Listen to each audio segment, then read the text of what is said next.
오늘 하나님께서 우리에게 주시는 말씀은 창세기 2장 1절에서 3절입니다. 천지와 만물이 다 이루어지니라. 하나님이 그가 하시던 일을 일곱째 날에 마치시니 그가 하시던 모든 일을 그치고 일곱째 날에 안식하시니라. 하나님이 그 일곱째 날을 복되게 하사 거룩하게 하셨으니 이는 하나님이 그 창조하시며 만드시던 모든 일을 마치시고 그날에 안식하셨음이니라. 아멘. 오늘 말씀의 제목은 안식과 기쁨도 관계다, 이런 제목으로 말씀을 나누려고 합니다. 하나님이 세상을 창조하신 후에, 그리고 특히 우리 인간을 창조하신 후에 인간이 처음 맞이한 날이 안식일입니다. 요즘으로 말하면 주일이지요.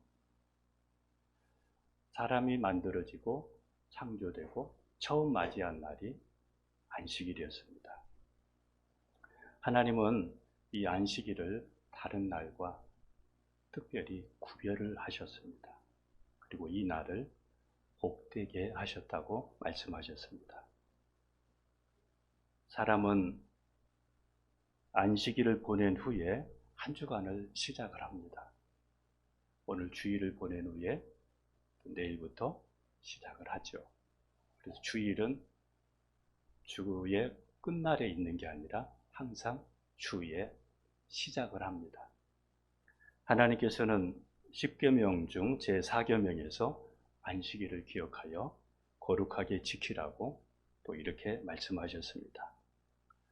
한 주간을 시작하는 일주일의 첫날인 주일에는 우리가 다른 모든 일들을 쉬고 하나님께 예배드리면서 하나님과 교제하면서 이날 우리에게 안식과 쉼을 얻게 하셨습니다. 어느 곳에 있든지 힘들 때 특히 하나님을 바라보십시오. 하나님을 바라보는 그 골방, 그곳에 하나님의 위로와 평안이 항상 있습니다. 이날 인간뿐 아니라 하나님께서는 모든 땅도 동물도 그리고 종들까지 쉬게 하셨습니다.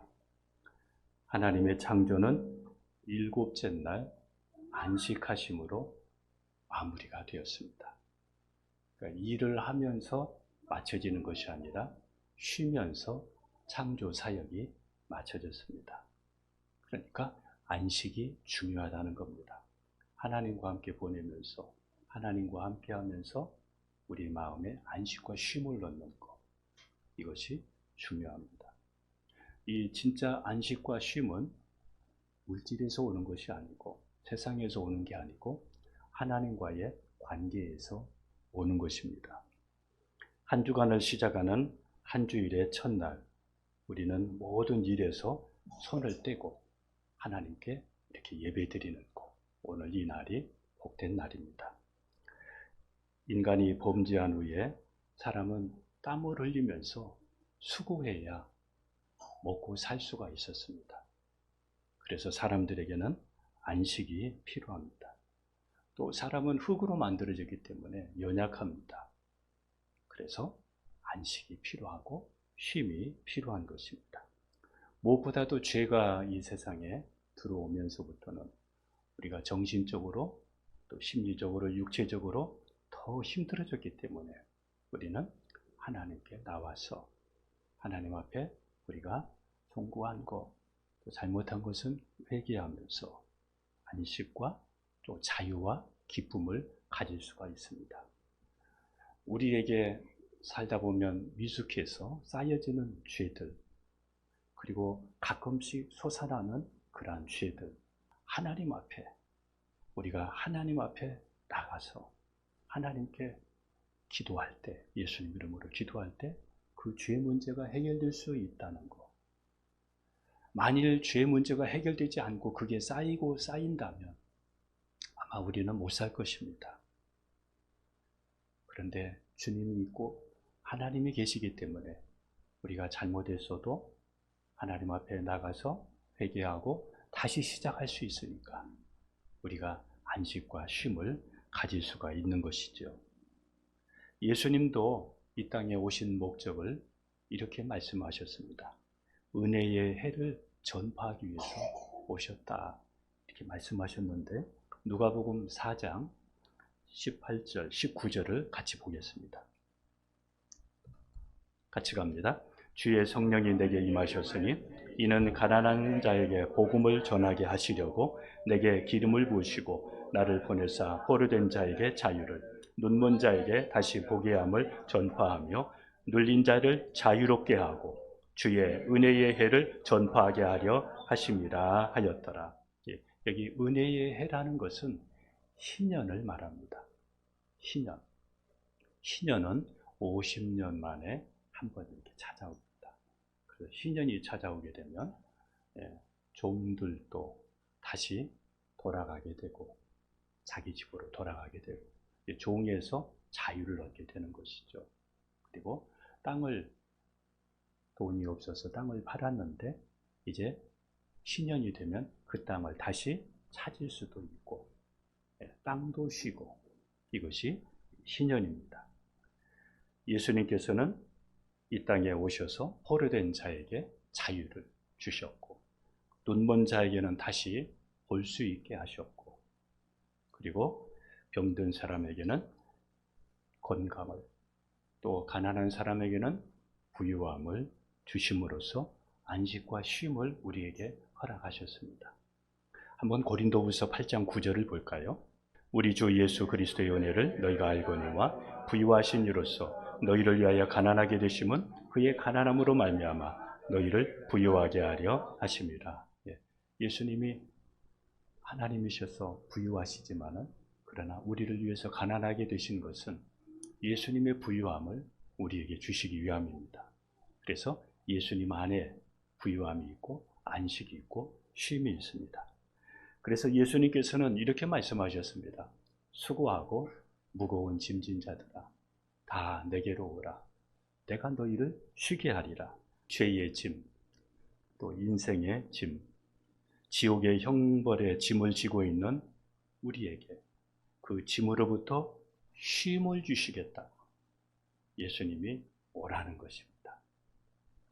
여러분, 이 말씀 생각하면 얼마나 놀라운 말씀인지, 우리가 지고 있는 그 짐으로부터 쉼과 안식을 주시겠다고 우리에게 오라고 말씀하셨습니다. 여러분, 예수님을 주인으로 영접하십시오. 예수님을 나의 주로 믿으십시오. 그러면 수고하고 무거운 짐에서 쉼을 얻게 될 것입니다. 지옥 같은 삶이 천국 같은 삶으로 변화되기 시작할 것입니다. 예수님을 주인으로 영접했는데도 수고하고 무거운 짐이 여러분에게 있거든, 한번 이렇게 한번 돌이켜 보십시오. 내가 주인인가? 예수님이 주인인가? 그래서 예수님을 내 인생의 주인으로 다시 한번 올려드리고 하나님의 말씀대로 한번 살아보십시오. 그러면 반드시 여러분에게 있는 수고하고 무거운 짐은 떠나고 말 것입니다. 그러나 우리에게 이 세상에 사는 동안 이 세상은 완전한 안식은 없습니다.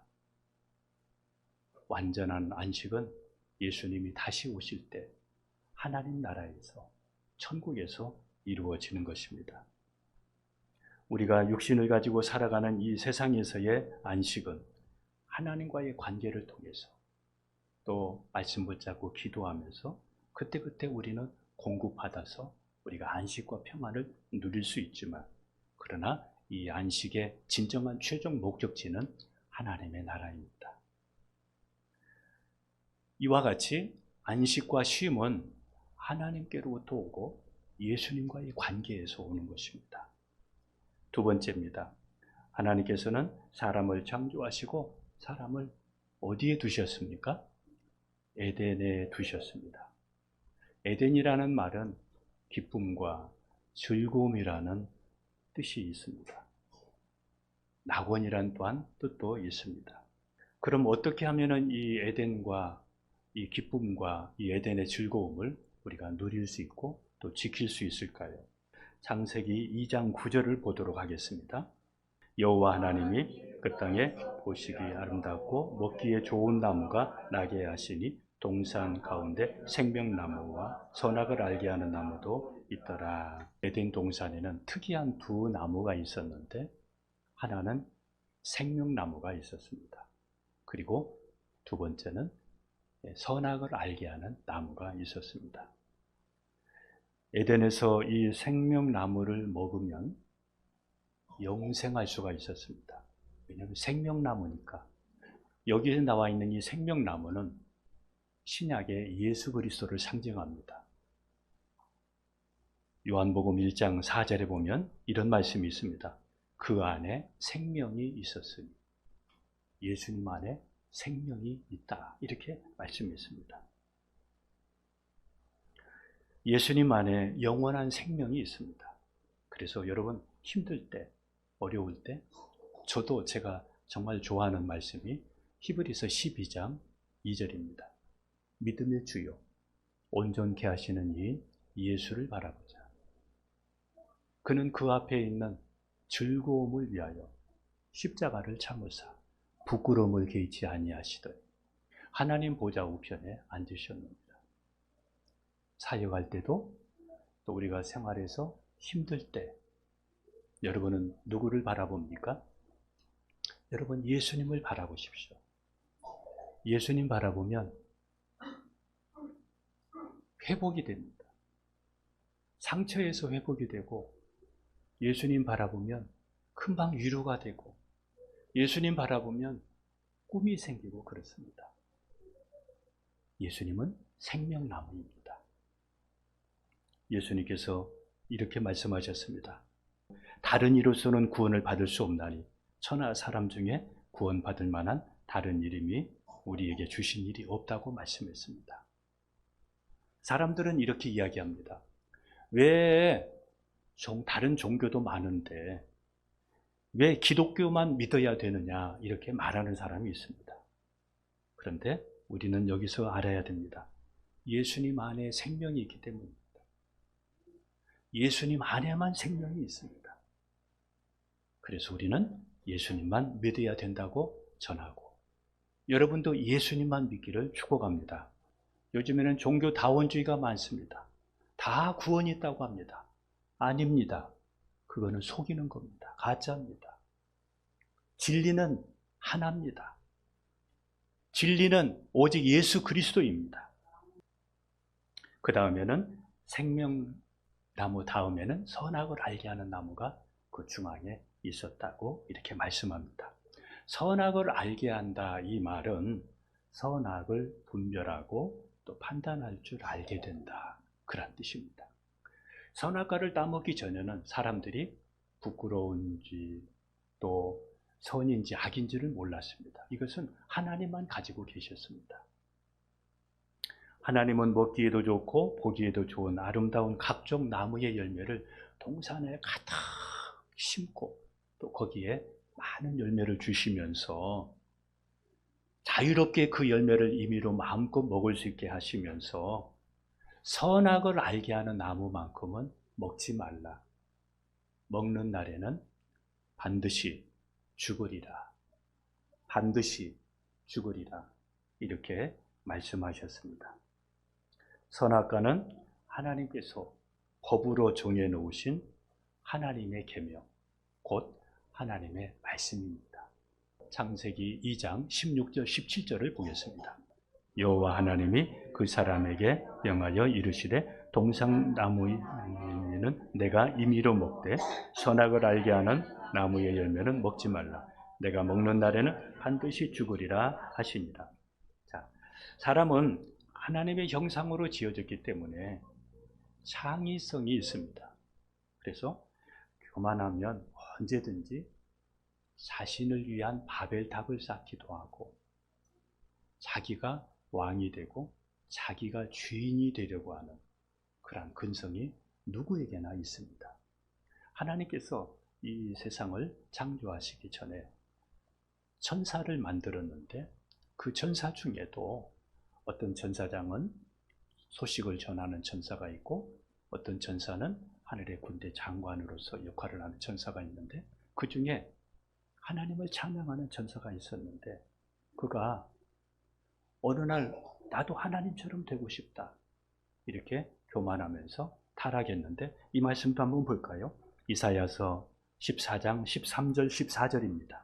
내가 마음에 이르기를 내가 하늘에 올라 하나님의 무별 위에 내 자리를 높이리라. 내가 북극 지폐의 산 위에 앉으리라. 가장 높은 구름에 올라가 지극히 높은 이와 같아지리라 하는도다. 선악과는 하나님이 창조주이시고 하나님만이 왕이시라는, 하나님만이 주인이시라는 것을 그 선악과를 볼 때마다 기억나게 하는 것입니다. 이게 없으면 하나님이 없어지고 하나님이 생각나지 않고 하나님을 의식하지 못하고 자기가 주인이 되어져서 자기가 교만해져서 자기를 위해서 살아가게 되는 것이죠. 그래서 나무를 볼 때마다 하나님을 의식하고 하나님을 의식하니까 하나님과의 관계가 회복되어지고 이렇게 살게 되었던 것이죠. 자기가 원하는 대로 사는 것은 자유가 아니라 방종입니다. 예수 믿으면서도 지금 내가 원하는 대로 신앙생활을 하는 것은 이거는 방종입니다. 이렇게 되면 자기 소견대로 사는 무정부 상태가 됩니다. 사사기에 보십시오. 왕이 없으니까 다 자기 소견대로 이렇게 살다 보니까 얼마나 혼란스럽습니까? 여러분과 여러분의 가정은 하나님이 왕입니까? 아니면 무정부 상태입니까? 풀린 자유보다 하나님께 매이고 말씀에 매여서 사는 것이 진짜 자유입니다. 진짜 자유입니다. 선악과는 곧 하나님의 말씀이었습니다. 하나님께서 그만 말씀이었습니다. 사람들이 말씀대로 살지 않는 것은 하나님의 말씀을 가볍게 여기기 때문입니다.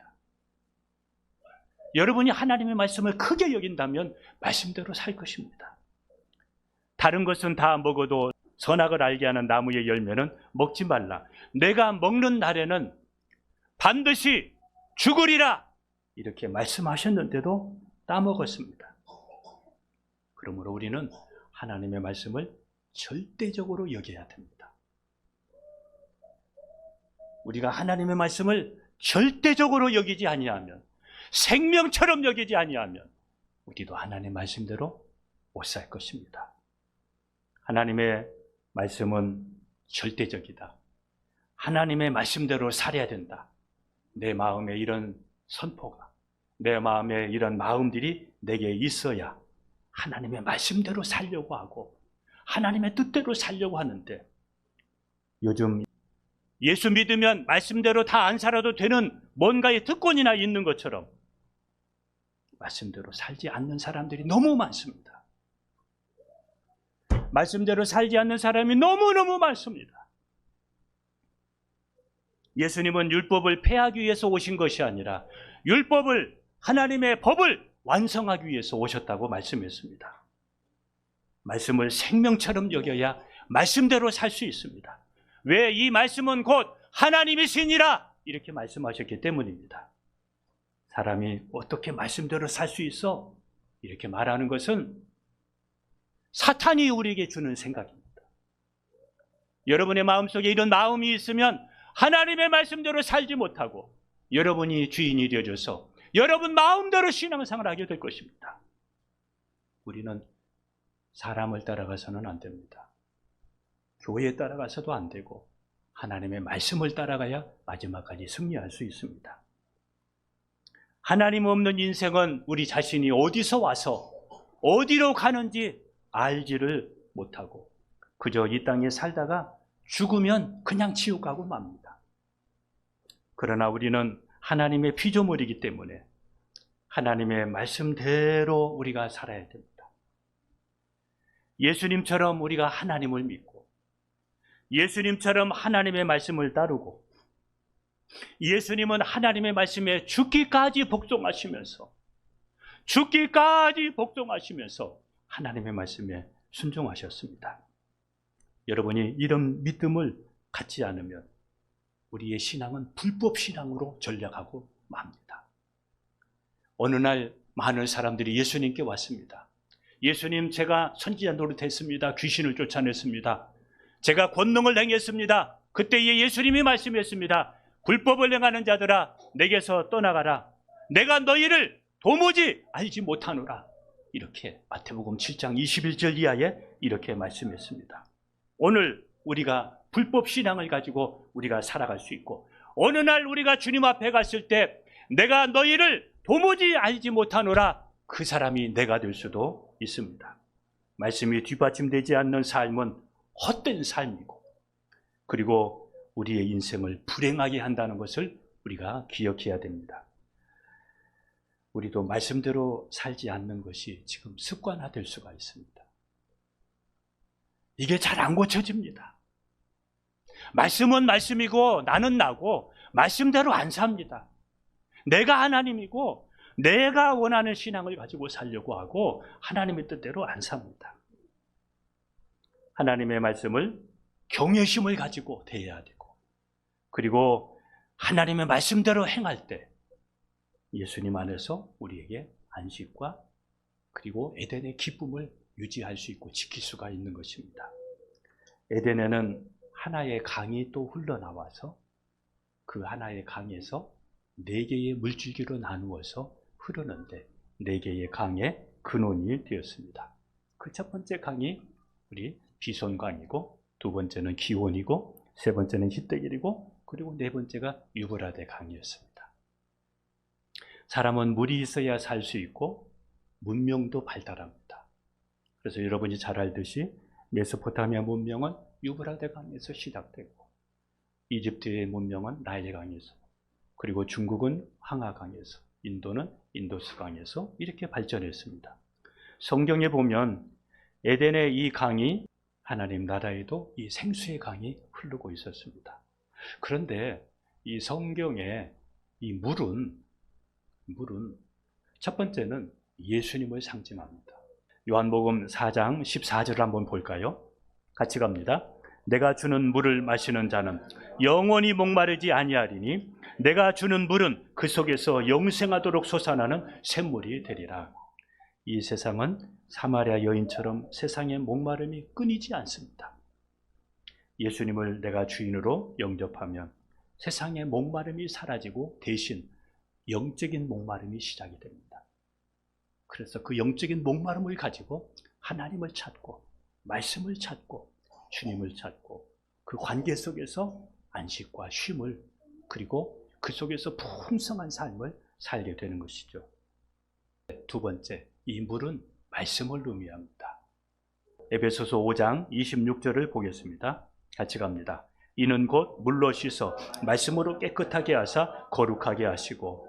여러분, 이 물이 생물들에게 생명도 주고 그리고 더러움을 씻어주듯이 하나님의 말씀은 우리의 영혼을 살리고 우리를 거룩하게 하고 우리를 깨끗하게 하는 역할을 합니다.